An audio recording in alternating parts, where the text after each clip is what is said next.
Hi friends, welcome back to my channel. ఈరోజు మన వీడియోలో ఎంతో టేస్టీగా ఉండే పల్లీ పకోడీ, బండి మీద బయట కొనుక్కునే పల్లీ పకోడీ మరి ఇంట్లోనే ఈజీగా చాలా టేస్టీగా క్రిస్పీగా రావాలంటే ఎలా తయారు చేసుకోవాలో ఆ ప్రాసెస్ ఏంటో తెలుసుకోవాలంటే వీడియోను చూసేద్దాం.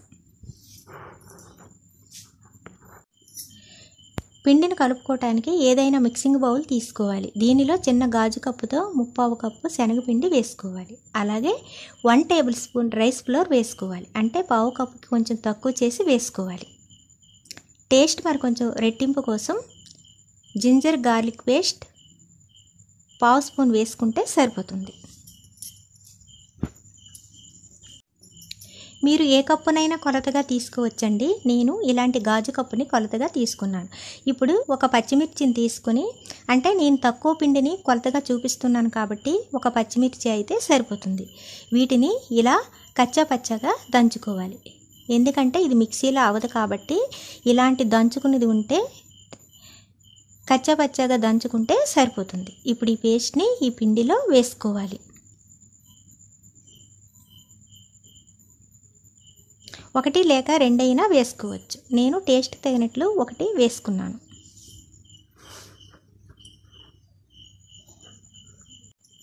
ఇప్పుడు దీనిలో 1/2 స్పూన్ రెడ్ చిల్లీ పౌడర్ వేసుకోవాలి. అంటే టేస్ట్ని బట్టి వేసుకుంటే సరిపోతుంది. అలాగే 1/2 స్పూన్ జీరా పౌడర్ కూడా వేసుకోవాలి. ఇప్పుడు దీనిలో అదే కప్పుతో 3/4 కప్పు పల్లీలు వేసుకోవాలి. అంటే పిండి మనం ఎంత తీసుకున్నామో పల్లీలను కూడా అంతే తీసుకోవాలి. అలా తీసుకుంటేనే కొలత కరెక్ట్గా సరిపోతుంది. దీనిలో టేస్ట్కి తగినట్లు 1/2 స్పూన్ సాల్ట్ వేసుకోవాలి. ఇలా వేసుకున్న తర్వాత చేతితో అంతా పట్టేటట్లు ఒకసారి బాగా కలుపుకోవాలి.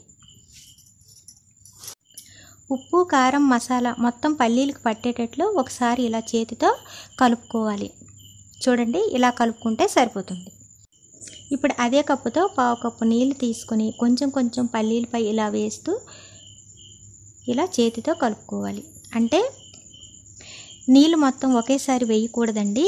ఇలా కొంచెం కొంచెం వేసుకుంటూ పల్లీలను కలుపుకోవాలి. అంటే ఈ పిండి మొత్తం గట్టిగా కలుపుకోవాలి. ఎంత గట్టిగా కలుపుకుంటే ఈ పల్లీ పకోడీ అంత క్రిస్పీగా వస్తుంది. ఈ పల్లీ పకోడీ కొంచెం కలర్ఫుల్గా కనిపించడం కోసం రెడ్ ఫుడ్ కలర్ కొంచెం వేసుకున్నానండి. అంటే చిటికెడు వేసుకున్నాను. మీకు నచ్చితే వేసుకోండి, లేకపోతే లేదు.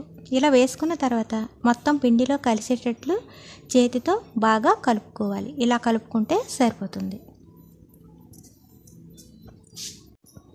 నేను తీసుకున్న నీళ్ళు కరెక్ట్గా సరిపోయాయండి. ఇలా కొంచెం కొంచెం నీళ్లు వేసుకుంటూ పిండి ముద్దని ఇలా గట్టిగా, అంటే పల్లీలకు పట్టేటట్లు కలుపుకోవాలి. ఇలా ఉంటే సరిపోతుంది. ఫ్రై చేసుకోవడానికి తగినంత ఆయిల్ వేసుకోవాలి. ఆయిల్ కొంచెం హీట్ ఎక్కిన తర్వాత మంటని లో టు మీడియంలో పెట్టుకుని ఇలా పల్లీల్ని ఒక్కొక్కటిగా పిండి ముద్దతో సహా వేసుకోవాలి. నేను వీడియోలో చూపిస్తున్నట్లు వేసుకుంటే సరిపోతుంది. ఇలా కొంచెం ఫ్రై అయిన తర్వాత వీటిని రెండో వైపు టర్న్ చేసుకోవాలి. ఇలా అప్పుడప్పుడు కలుపుకుంటూ ఫ్రై చేసుకోవాలి. మంటని అస్సలు పెంచకూడదండి. అలా పెంచినట్లయితే పైన రెడ్గా అవుతుంది, లోన మొత్తం పచ్చి పచ్చిగా ఉంటుంది. అంటే పకోడీ క్రిస్పీగా రాదన్నమాట.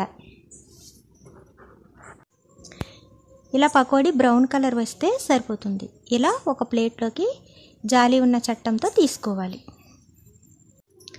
మిగతా పిండిని కూడా ఇలాగే కొంచెం కొంచెం వేసుకుంటూ ఫ్రై చేసుకోవాలి. అంతేనండి. బయట కొనుక్కునే పల్లీ పకోడీ ఎలా ఉంటుందో అచ్చం మన ఇంట్లో కూడా అలాగే ఉంటుంది. ఇంకెందుకు ఆలస్యం, మీరు కూడా వెంటనే ట్రై చేసి చూడండి. ఇంట్లో తినటానికి ఏమీ లేనప్పుడు ఇలా పల్లీలు ఉంటే చాలండి, వేడి వేడి స్నాక్స్ రెడీ. నా వీడియో నచ్చినట్లయితే లైక్ చేయండి, షేర్ చేయండి, సబ్స్క్రైబ్ చేయడం అస్సలు మర్చిపోకండి. Thank you for watching.